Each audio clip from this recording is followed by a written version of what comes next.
La discriminación hacia las personas trans y la transfobia son problemas graves en nuestro país. El día de hoy estamos con Ilsa Aguilar Bautista. Ella es militante transfeminista, originaria de Querétaro y también tiene un frente de lucha muy importante desde la vida con VIH. Estamos en Luchadoras, comenzamos.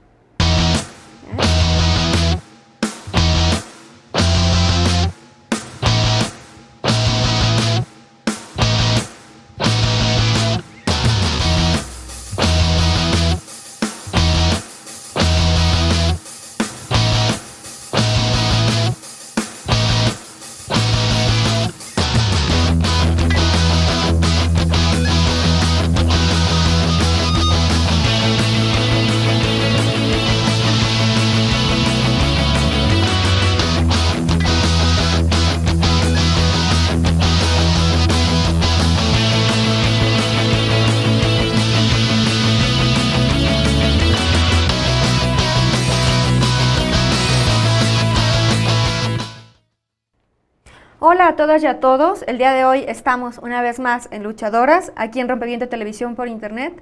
Yo soy Lulú Barrera y el día de hoy tengo el gran gusto de tener como invitada a Ilsa. Hola Ilsa, bienvenida. Hola, mucho gusto. Ilsa, tú eres militante transfeminista, eres originaria de Querétaro. Sí. Y para empezar a platicar acerca de tu experiencia de vida y de tu lucha, quisiera comenzar sabiendo si nos puedes platicar acerca de tu historia de vida, de el momento en el que decides o te das cuenta y tomas la decisión de vivir como tú lo eliges. Ok, bueno, Ilsa es una persona que se construye desde un elemento de conciencia. Bueno, yo ubico la pubertad como un momento crucial, porque creo que a todos nos pasa cuando estamos en esta etapa de nuestra vida, empezamos a cuestionar, es decir, lo que nos dan como eso por dado, no lo tomamos, o sea, empezamos a decir qué hay detrás, qué hay por delante, y eso es lo que me pone en una búsqueda. Yo me ubico desde una feminidad, o sea, desde ahí me siento cómoda y empiezo a construir mi feminidad, o sea, con toda una problemática, porque no era sencillo, o sea, claro. Tus papás, mi mamá, mi papá, ya tienen como ciertas expectativas, tenían ciertas expectativas de mí, y entonces tengo que decirles no, eso no quiero, y como un elemento fue el dejarme crecer el cabello. Rompes un esquema, posteriormente el pintarme las uñas, fueron como esos pasitos, ¿no? Y creo que desde ahí inicia mi lucha, porque se puede decir muy simple, pero el hecho o sea, la edad que tenía, 14 años, hacer eso totalmente es revolucionario. Claro. Y bueno, ya llega un momento de mi vida, en el 2007, yo tenía incluso 17 años, recibo diagnóstico de VIH. Claro, por todo el escenario de vulnerabilidad que estaba yo viviendo, pues me puso como en prácticas de riesgo, ¿no? Bueno, yo recibo mi diagnóstico en 2007 y esto es un parteaguas porque la relación con mi familia, con mi mamá, con mi papá, pues cambia totalmente. Como que fue una llamada de atención bastante fuerte. ¿Para ellos? Sí, para ellos, pues mi mamá pues no se lo esperaba. Mi papá, que nunca la había visto llorar, pues lo veo llorar. Y esto hace que dejen de cuestionarme y me ofrezcan su apoyo, es decir, un apoyo de aquí estamos, no entendemos muchas cosas, pero vamos a dejar de cuestionarte y más bien como que empezar a escuchar. Entonces yo estaba finalizando mi bachillerato, creo que tenía como esta idea de, sí, voy a estudiar la universidad, pero bueno, no tenía como claridad de qué quería estudiar. Entonces me acerco al movimiento de VIH en ese entonces asisto a algunos talleres, algunas capacitaciones, y es donde ubico que me hago de herramientas para tener un empoderamiento más activo. Y es cuando me empiezo a nombrar activista, militante, y que posteriormente me considero más desde lo transfeminista. Y así es como parte de mi historia de vida. En ese momento inicial, cuando empiezas a tener como estas prácticas para decir, esto es lo que me gusta, ¿no? Pues nos comentas que había como este cuestionamiento o esta, pues sí, como a lo mejor un desencuentro de expectativas con la familia. ¿Qué redes tuviste o cuáles fueron los referentes a los que pudiste asirte, por ejemplo, para continuar en este camino? En cuanto a las identidades trans, Ajá.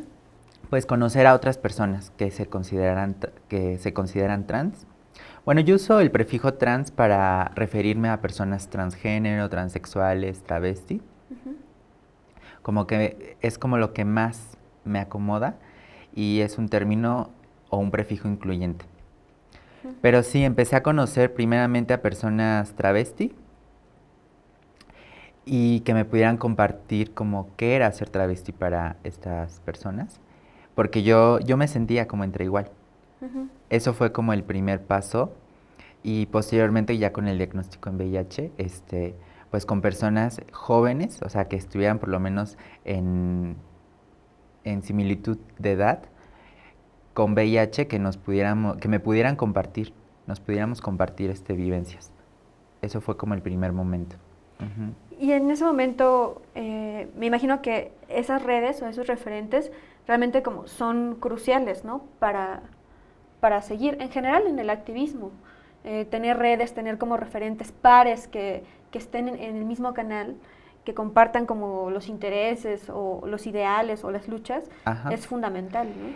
Sí, es fundamental porque a final de cuentas son redes de apoyo. Ujú. Son cuando tú tienes algún problema, alguna problemática, son las personas con las que acudes y pues les cuentas, ¿no? O con las que puedes acercarte y decir que tengo muchas ganas de llorar y puedes llorar, hasta en colectividad. Sí. Eso es muy bueno y es lo que me ha sostenido. Porque me imagino que en este ámbito no siempre se puede o hay muchos tabús todavía. Entonces, hablar abiertamente sobre eso no tampoco es bien recibido o tampoco es común. Sí, lo cierto es que tenemos que empezar a despertar interés, o sea, es poner el tema en la agenda, como se dice. Yo recuerdo esto cuando inicié a estudiar sociología, pues bueno, me presentaba con mi nombre del IFE, pero yo dije es que no puedo, no me siento cómoda y empecé como a generar los espacios para que se tocara el tema sobre las identidades trans, o sea, proponiendo alguna conferencia, Mm. y así es como yo me empiezo a visibilizar en la universidad, o sea, primero colocar el tema y poco a poco visibilizarte. Fue un momento de mi vida que yo inicio un tratamiento de reemplazo hormonal. O sea, lo inicio y me doy cuenta que también me da seguridad el hecho de estar tomando hormonas.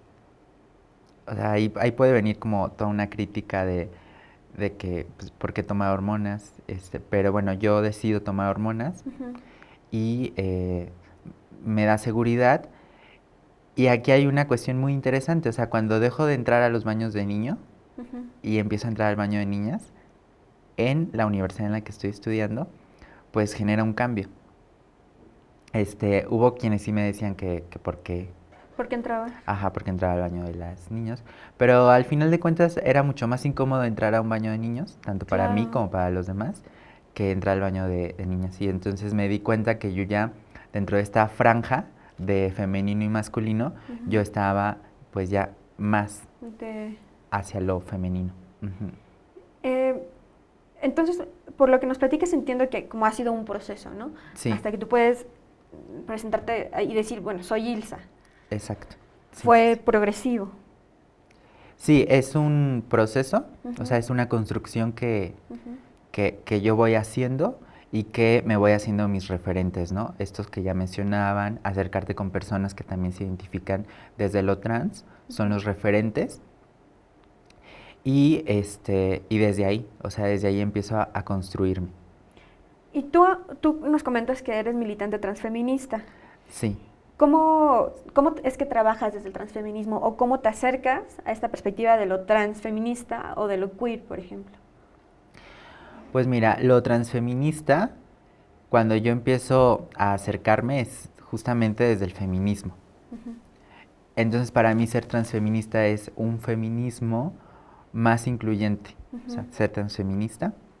Y entonces ya no solo hablar de mi construcción de identidad trans, sino poder hablar de todas esas problemáticas que nos aquejan a las personas trans, como es la violencia, la transfobia. Sí. ¿Te has encontrado en este acercamiento al feminismo, por ejemplo, que al interior del mismo feminismo hay relaciones de violencia, de exclusión, de marginalización? Sí, se trata de marcar una división entre lo biológico, pero yo creo que también las personas trans tenemos una biología y tenemos necesidades desde esa biología. Más bien, creo que estos espacios tienen que ser totalmente abiertos, pues para poder tener como estos puntos de encuentro y decir, en esto sí coincidimos y en esto diferimos, pero la lucha es completa, o sea, Claro. como que nos ha faltado esos espacios. ¿Cuál es el punto de seguir definiendo o estableciendo relaciones de inclusión y exclusión a partir del mismo binarismo que criticamos, ¿no? O que el feminismo critica? Exacto, y es que lo que nos viene a decir las identidades trans es que seguimos en un binarismo de género. O sea, a mí, o sea, cuando tú te descubres y te expresas como una persona trans, pues te dicen, pues ya te estás construyendo mujer y te empiezan a preguntar cuándo te haces una operación, cuándo te pones boobies, cuándo, o sea, todo este tipo de cosas. Y a veces dices, bueno, basta, porque pues eso yo lo decido, pero más bien he encontrado que no hay propiamente un lugar como trans en nuestro imaginario tal cual.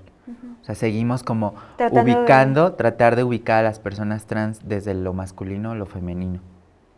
Y creo que lo trans... tiene un lugar propio. Sí, tiene un lugar propio y tal vez, pues es que si estamos, al menos yo, si me he construido como persona trans, es porque he fracasado en una masculinidad y posiblemente también fracasar en una feminidad, pero hago más uso de la feminidad que la masculinidad, ¿no? Tal vez no necesariamente fracasar, sino, no sé. Sí, bueno, lo pongo en esas palabras, pero sí, es como ampliar estos puntos y, por ejemplo, yo recuerdo a mi sobrina cuando empezaban con esto del juego de los colores. Entonces, tengo una hermana mayor, un hermano menor. Entonces, a mi hermana mayor le decía que era el color rosa, a mi hermano el color azul y a mí me ponía el color amarillo. Entonces, a mí eso me decía, qué padre, o sea, porque a final de cuentas cuando hay una persona trans dentro de un grupo, pues estás contribuyendo a que se amplíe ese imaginario colectivo que está dando. Bien, vamos a hacer un pequeño corte y volvemos. Estamos en Luchadoras, estamos platicando con Ilsa Aguilar Bautista de Querétaro. Volvemos.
Estamos en Luchadoras, estamos platicando con Ilsa Aguilar.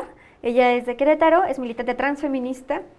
Ilsa, nos estabas platicando acerca de, bueno, el proceso de reconocerte trans, pero también nos hablabas de transgénero, transexual y travesti. Y son, creo que, categorías, o sí, que no todos estamos y todas estamos familiarizadas con realmente cuál es lo propio a cada una, o sea, en qué consiste, cuál es la diferencia.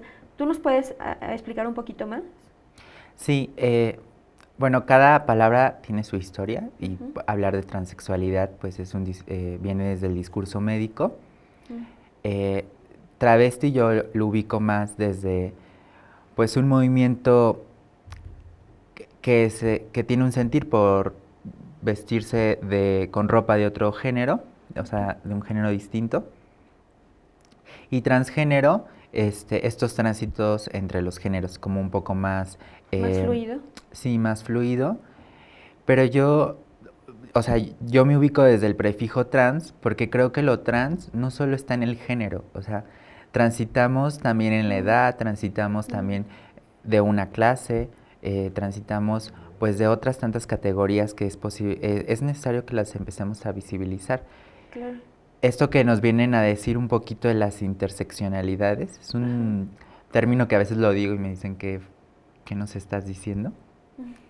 Pero son estas categorías que a final de cuentas atraviesan por nuestro cuerpo y es ahí donde no nos podemos fragmentar. O sea, yo soy la misma persona todo el tiempo Ujú. y lo que confluye en mí, pues también se manifiesta, ¿no?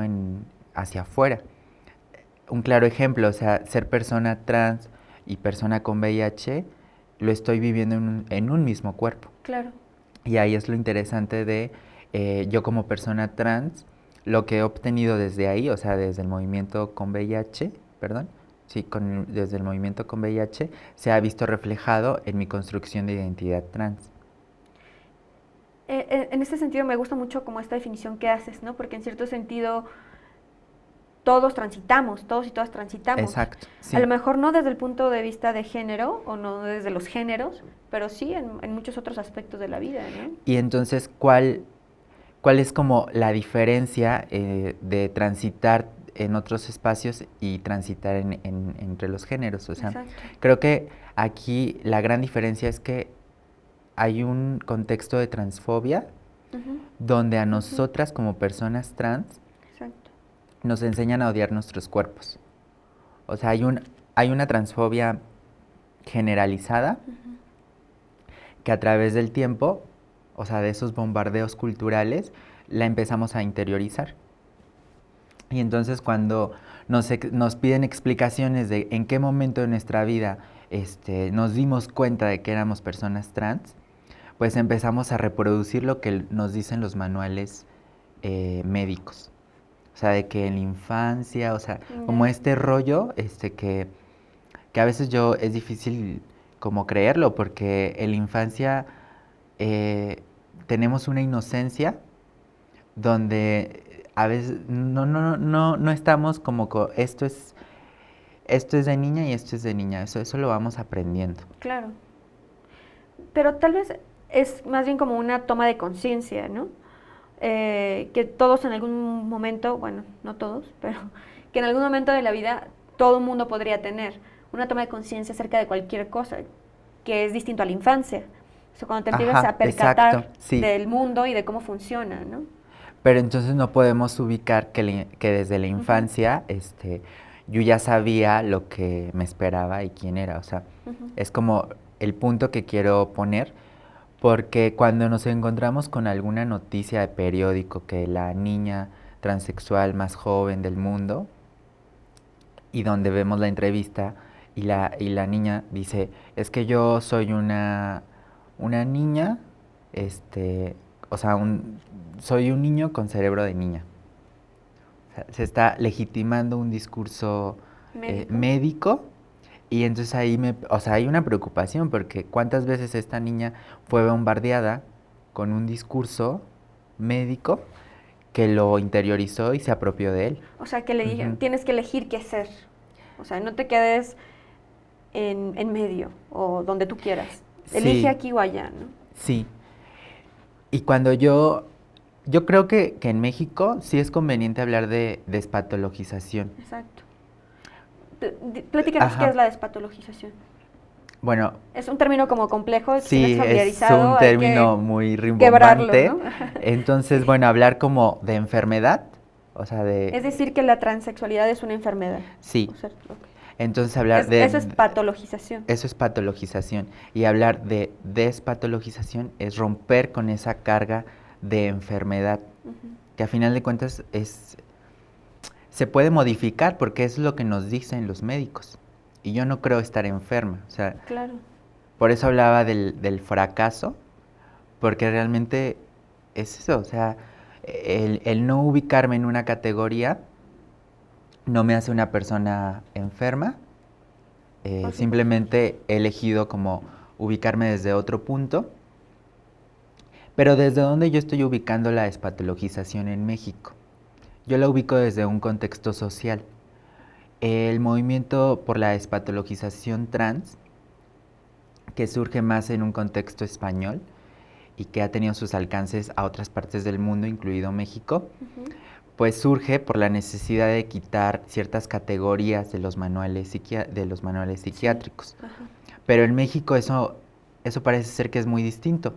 Y de hecho es muy distinto porque nosotras podemos acceder a los servicios, bueno, podemos acceder a hormonas sin tener necesariamente un diagnóstico psiquiátrico.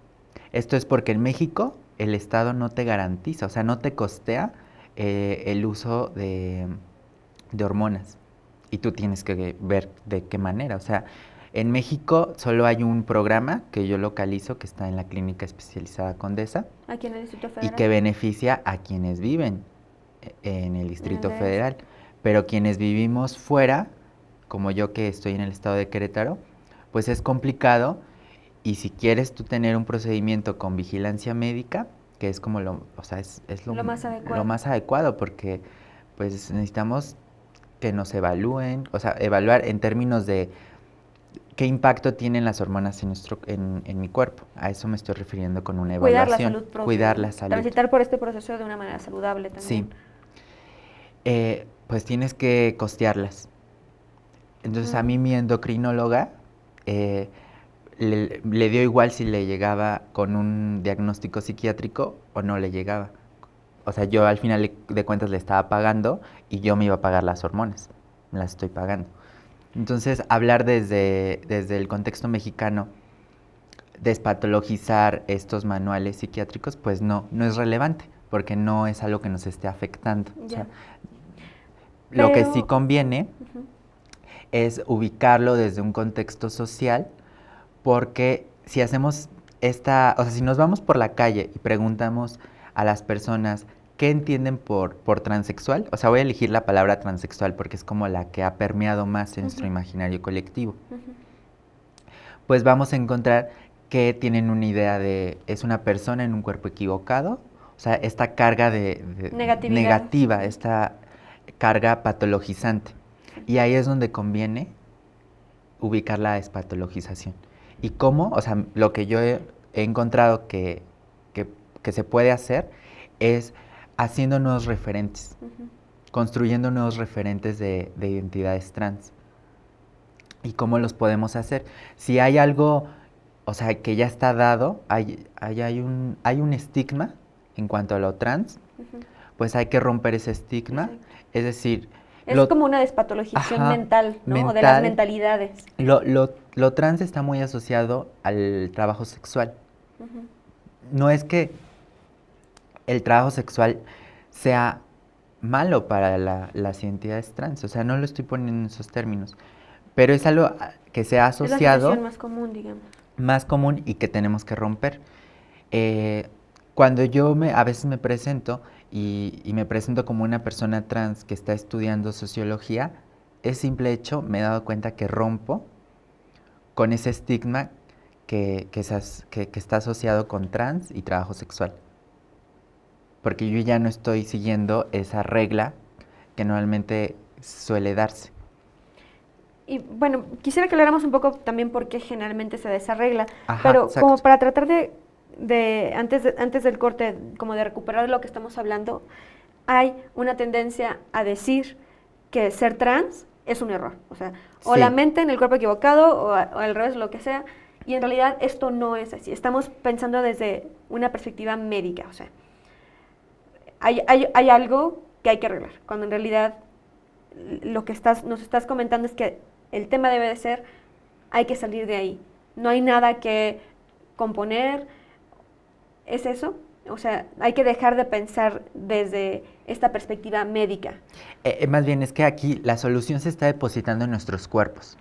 Es decir, tú quieres modificar tu cuerpo, pues te tienes que ajustar a un ser mujer o a un ser hombre. Ok. Entonces se deposita que la solución está en nuestros cuerpos. Y yo estoy poniendo que la solución está en lo En las social. mentes, claro, Está en en lo lo social. social. Esa es Exacto. la gran diferencia. Es dejar Ya. de adjudicarnos la panacea de la revolución y empezar a ubicar la revolución en las instancias, en las instituciones. En los individuos también. Sí, Entonces, estaremos hablando como de dos niveles, ¿no? sí, Primero, pensar desde esa perspectiva. Tratar de entender lo que pasa desde esa perspectiva como más médica y pensar que la solución también está ahí. En realidad hay que revolucionar la manera en cómo estamos pensando y concibiendo la existencia, que sigue siendo hombres o mujer, binario, ¿no? sí, ¿Va por ahí? por ahí. Este, digo, no es un camino sencillo, pero el hecho de tener claridad qué es lo que sí nos va a beneficiar y qué no nos va a beneficiar, ya es un punto muy importante para marcar una ruta, para trazar una ruta. Bien, Ujú. vamos a ver un video. Este video fue hecho dentro del contexto del proyecto Pasión por la Vida, en el que se cuentan algunas historias de personas, mujeres y hombres viviendo con VIH. Entonces, vamos a ver, Ilsa también cuenta su historia en este video. Vamos a Sí, conocer desde esta perspectiva un poco más de ti y continuamos para platicar con Ilsa. Estamos en ok. Luchadoras, volvemos.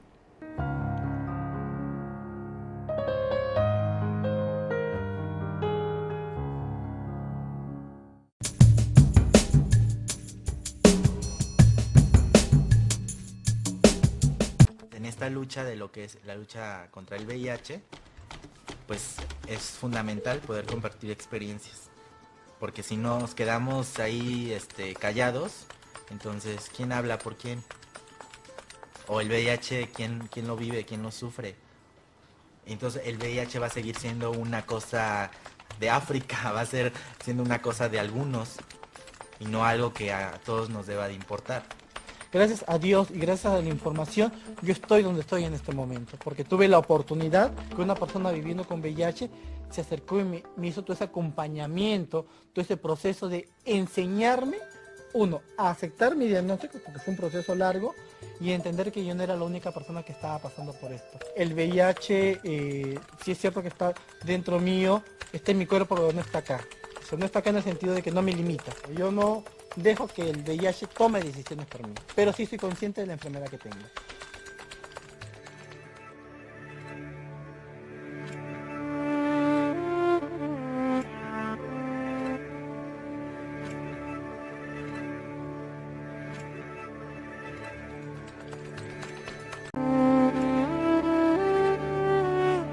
El VIH para mí ha traído nuevas responsabilidades.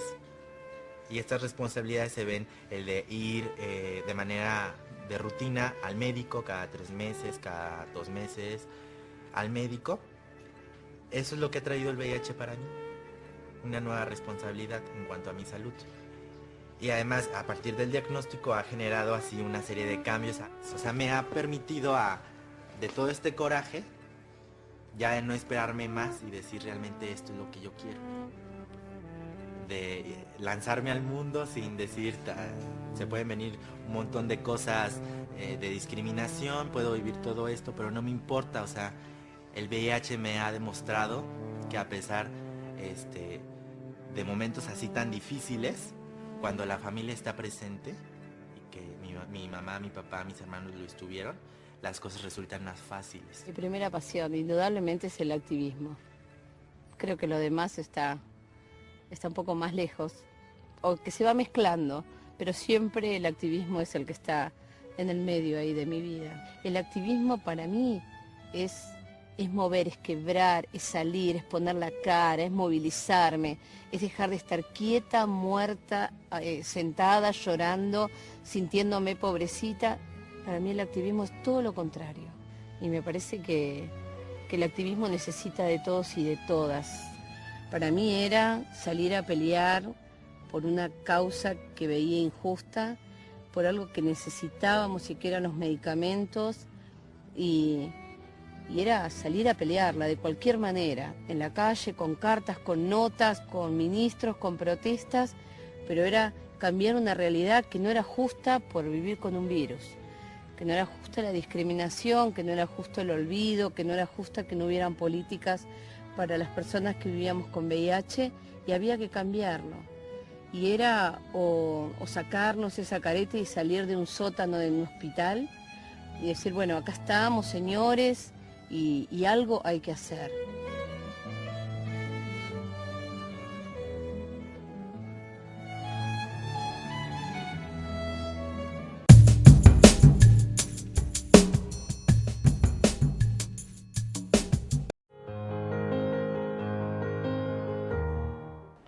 Estamos en Luchadoras, estamos platicando con Ilsa Aguilar, militante transfeminista. Ilsa, nos has estado platicando acerca de tu historia de vida, que en realidad todo ha pasado como muy joven y tú eres muy joven, ¿no? Y a los 17 años recibes un diagnóstico de que da positivo VIH. Y que a partir de ese momento empiezas a tener como más herramientas para empoderarte y trabajar desde ahí. Yo quería preguntarte, bueno, estamos platicando acerca de la transfobia y hay mucha discriminación y prejuicios alrededor de eso, pero también hay mucha discriminación y prejuicios en torno a vivir con VIH. Y estas como dos realidades confluyen en ti, pero tú trabajas desde una perspectiva muy positiva, ¿no? ¿Cómo te das cuenta o cuándo decides ser activista y trabajar desde el activismo, esto que te configura? Yo decido ser activista cuando empiezo a involucrarme en temas que son necesarios, porque no había información que entendía y necesitaba entenderla. Entonces ese es el primer acercamiento que tengo con movimientos de VIH, movimientos de personas trans, y desde ahí yo asumo que estoy haciendo un activismo. O sea, tiene como también sus procesos, tengo un crecimiento, porque yo a los 17 años con un recién diagnóstico, pues creo que el nivel de empoderamiento era menor al que ahora tengo. Pero también creo que el estar estudiando me ha hecho de herramientas, y todas estas decisiones van confluyendo y van haciendo, o sea, van haciendo una unidad en cuanto a mi manera de ser, a mi manera de expresarme. Y sí, bueno, ahora a veces no sé si nombrarme activista, a veces creo que lo que representaría más es hablar desde una militancia. Y eso también implica, ¿no? Estar creciendo y estar diciendo, bueno, esto creo que de alguna manera ya no representa, ya no es del todo necesario, y buscar otras partes. Pero sí, lo que quiero dejar como en la mesa es que mi activismo no era el mismo hace algunos años que el que es ahora. ¿Cómo fue el momento en el que supiste el diagnóstico? ¿Qué fue lo primero que pensaste? Sí. Lo primero que pensé es que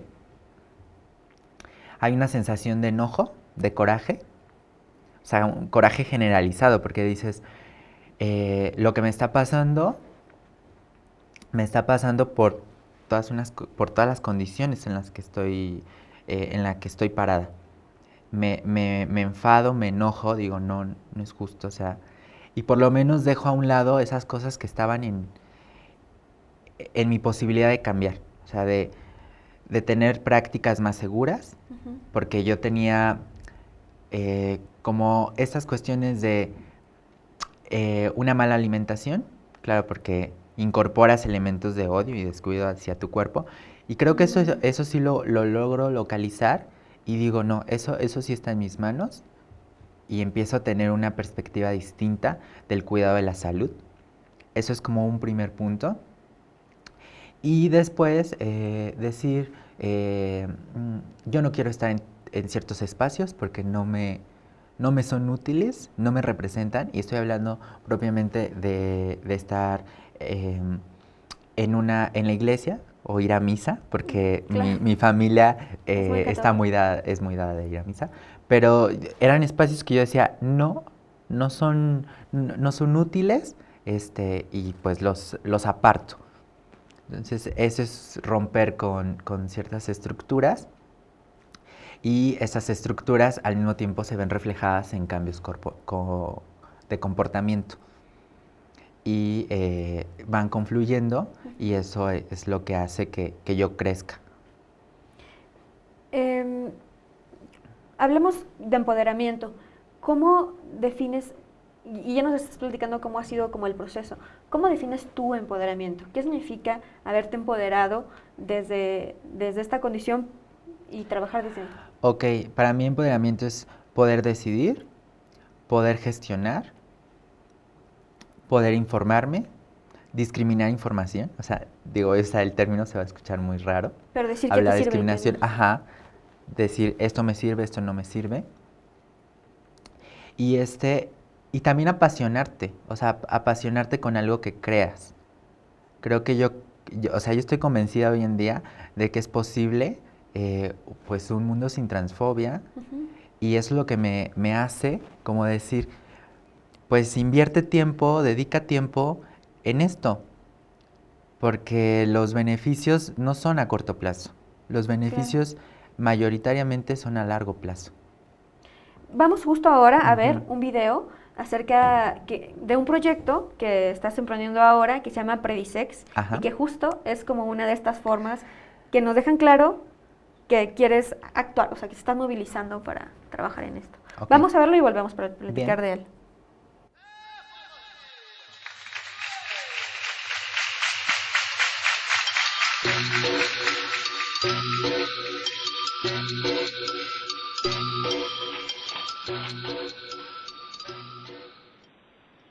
Hola, me llamo Ilsa Aguilar, soy de México y les presentaré Predisex, prevenir con diálogos en sexualidades.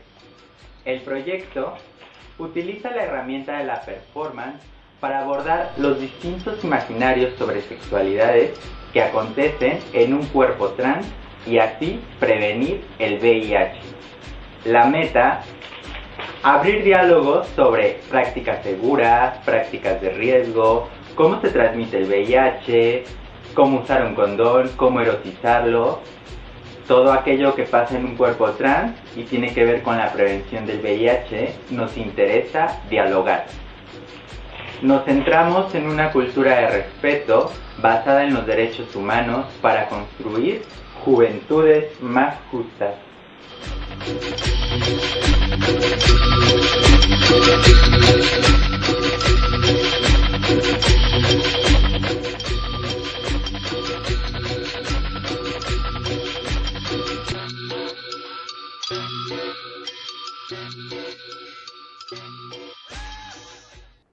Bien, Predisex, cuéntanos cómo se te ocurre el proyecto. Es un proyecto, no sé bien si va a empezar o ya has estado haciendo estos diálogos. Bueno, es un proyecto que está en marcha. En este año se abre una convocatoria que se llama Jóvenes Agentes de Cambio. Y bueno, esta convocatoria es para que como jóvenes nos involucremos en la prevención del VIH. Y entonces yo de pensar cómo poder hablar de prevención de VIH hacia las y los jóvenes, pues es que surge Predisex. Yo en ese entonces estaba pensando en las gitanas, en los gitanos, como que esa labor que hacen de leer la mano, de predecir el tiempo, y de ahí hago el clic, o sea que justo hay que anticiparnos, ¿no?, a las prácticas. y es lo que está proponiendo Predisex. Prevenir con diálogos en sexualidades, pero está enfocado a población trans. ¿Por qué a población trans? Porque cuando yo me di cuenta cuando inicio a tomar hormonas, yo creo que ya no es del todo necesario hablar del uso del condón.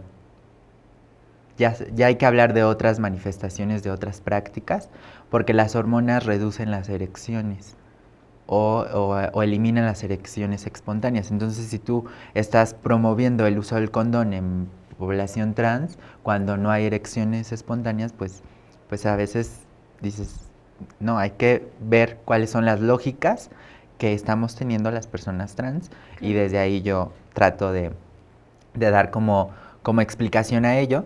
Como es un proyecto en marcha, todavía falta como la generación de varios materiales, pero eso es como el proyecto en general, exacto. También hablas de diálogos y de performance, lo cual se me hace como bastante innovador y muy creativo además. Sí, la herramienta de la performance como una herramienta artística para construir imaginarios es súper buena. Y es lo que nos va a ayudar a poder abrir diálogos. Yo creo que los diálogos no se abren por sí solos. Hay que usar como herramientas que detonen estos diálogos. Y yo aquí estoy ubicando la herramienta de la performance como un detonador de diálogos. Y al fin de cuentas también podemos decir que el propio género es una performance, ¿no? Exacto, como dicen algunas autoras. Sí. Bien. ¿Y por qué diálogos? O sea, me parece importante esto, porque luego también parece que toda la información sobre sexualidad, por ejemplo, o sobre derechos sexuales, viene de manera unidireccional y se te da, y tú tienes que asumirla. Entonces, esta onda dialógica me parece muy importante. Sí, yo de hecho retomo esto de diálogos de Paulo Freire, de cuando habla de la dialogicidad. Digo, estoy dando como de repente términos como teóricos, pero pues es que es parte también de lo que estudio, ¿no? Es de lo que está confluyendo en mi construcción. Y sí, es importante reconocer que la información no es unidireccional, sino que está confluyendo desde dos puntos. O sea, desde quien la está emitiendo y quien está recibiendo. Claro. Y también ubicar que yo, como persona que está proponiendo este proyecto, no soy la que sabe todo. O sea, más bien se propone esto como un espacio para poder estar interactuando. Entonces tú esperas que haya gente que es como que está ayudando a construir. Sí, el proyecto está pensado como en distintas etapas. Una primera etapa es la generación de materiales, una segunda etapa es buscar espacios donde podamos presentar estos materiales, y una tercera etapa es como retroalimentar los materiales. Eso es. Muy bien, pues vamos a seguir la pista Predisex. Vamos también a compartirles información en nuestro Facebook acerca de cómo mantenerse en contacto con Ilsa, con lo que está haciendo y sus proyectos. Vamos a hacer un corte y regresamos ya en la recta final de Luchadoras. Volvemos.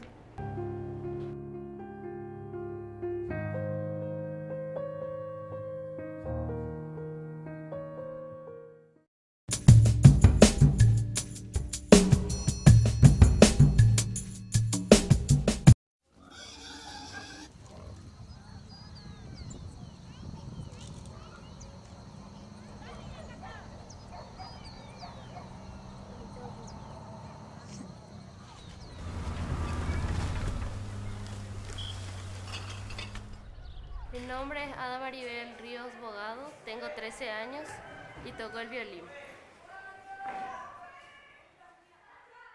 Me llamo Juan Manuel Chávez, más conocido como Baby, tengo 19 años y toco el cello. Este cello está hecho de una lata de aceite, la madera tirada en la basura y las clavijas son de una vieja cuchara para golpear la carne y para hacer el ñoquis. Y suena así.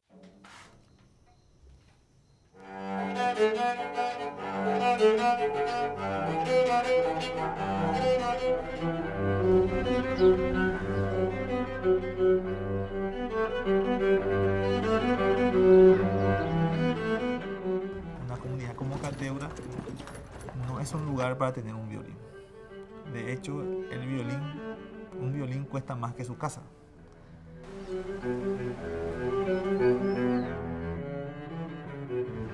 En ese grupo acá mismo encontramos el colado de violín. Y de ese empezamos los instrumentos reciclados.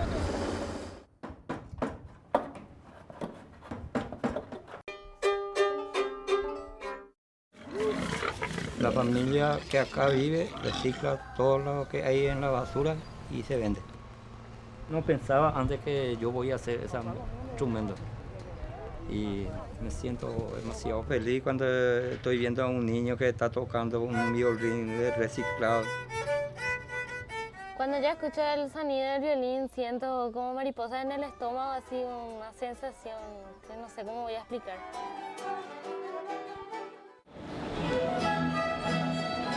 Bueno, la orquesta de instrumentos reciclados es una orquesta que toca instrumentos hechos con la basura. 1, 2, 3. Y mi vida sería... Sin la música estaría increíble.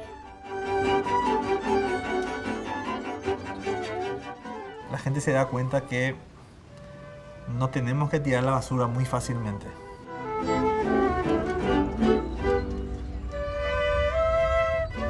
Y no tenemos que desechar a las personas muy fácilmente.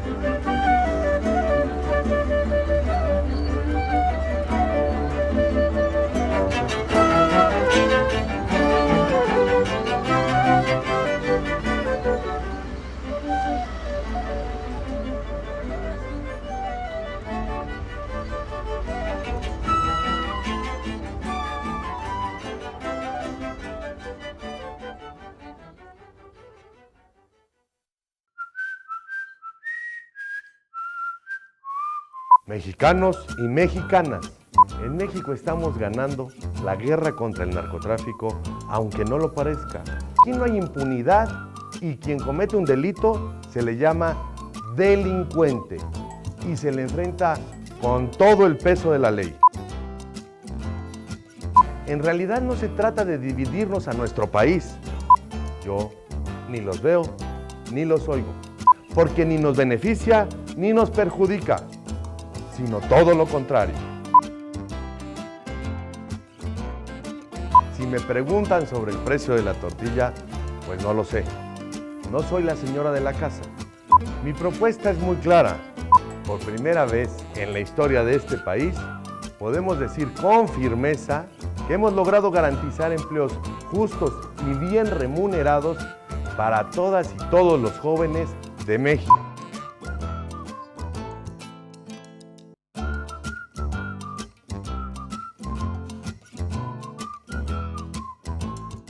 Muchas gracias.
Estamos en Luchadoras, hemos estado platicando con Ilsa Aguilar de Querétaro, militante transfeminista.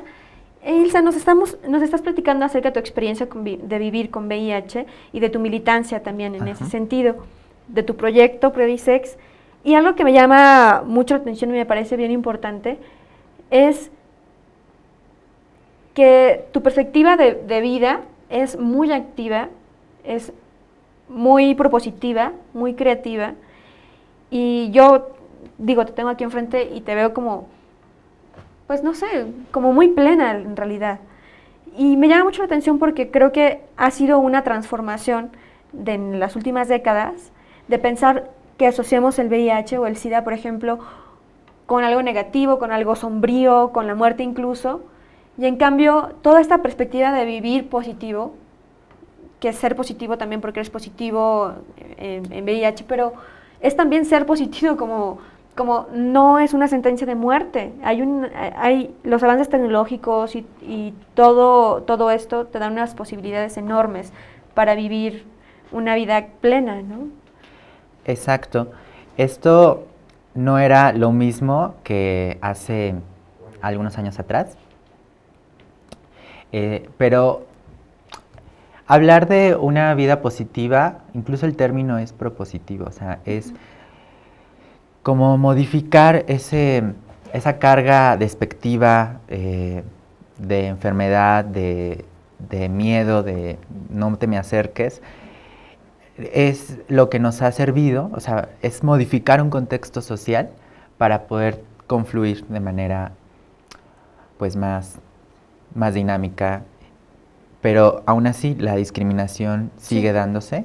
Aquí lo importante es que cuando reconozcamos, porque ese es como el primer punto, reconocer en qué espacios estamos teniendo discriminación y después documentarlas. O sea, cuando no documentamos, eso se queda como se pierde y la documentación nos sirve para poder saber en qué queremos incidir. Hace un momento también tú nos decías que hay condiciones, por ejemplo, que te hacen pues estar más expuesto o ser más vulnerable a ciertos factores de riesgo, ¿no?